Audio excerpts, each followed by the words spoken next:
from Jacumba, we go now to San Ysidro, where Skyfox is live above the border, and you see a lot of people who are gathered there right now. So much uncertainty in that area as we look live from Skyfox and the above perspective. Migrants awaiting the opportunity to ask for asylum. Some states are looking into more resources also to help address the surge. Our Zara Barker is live along the border, which is expected to be inundated with migrants in the coming days. 72 hours, Zara.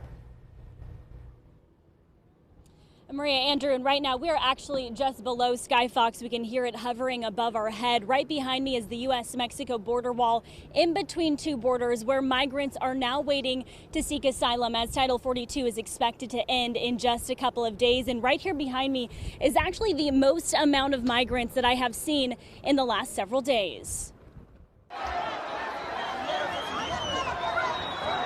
As migrants await the end of Title 42, some border state governors are taking steps above President Biden's plan to address the migrant surge.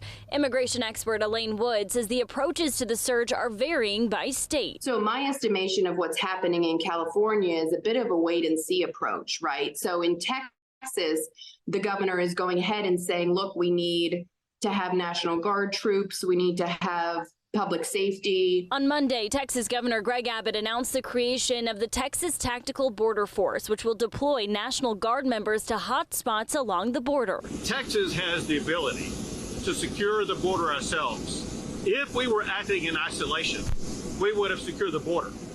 While Texas is doing everything possible to try to stop people from crossing the border. And in Arizona, Governor Katie Hobbs announced a 5-point plan to address the end of Title 42 Monday. She says she's pressuring the federal government for more resources. As I have done before, I am prepared to take executive action. We will activate state resources as needed and provide access to emergency resources if deemed necessary.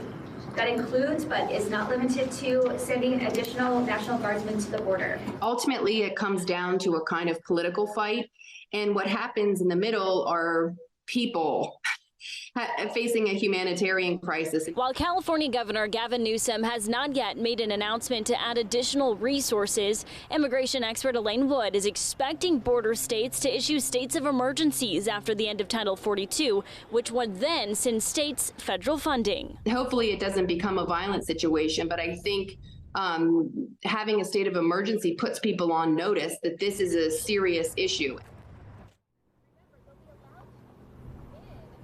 And we just heard back from California Governor Gavin Newsom's office just a few moments ago. He said in a statement, quote, "To date, California has invested roughly $1 billion toward this work since 2019, but he did not go on to elaborate that they were planning to add any additional resources above President Biden already sending those 1,500 troops. So as of now, it does not appear that Governor Gavin Newsom will be joining Texas Governor Greg Abbott. Reporting live in San Ysidro, Zara Barker, Fox 5 News.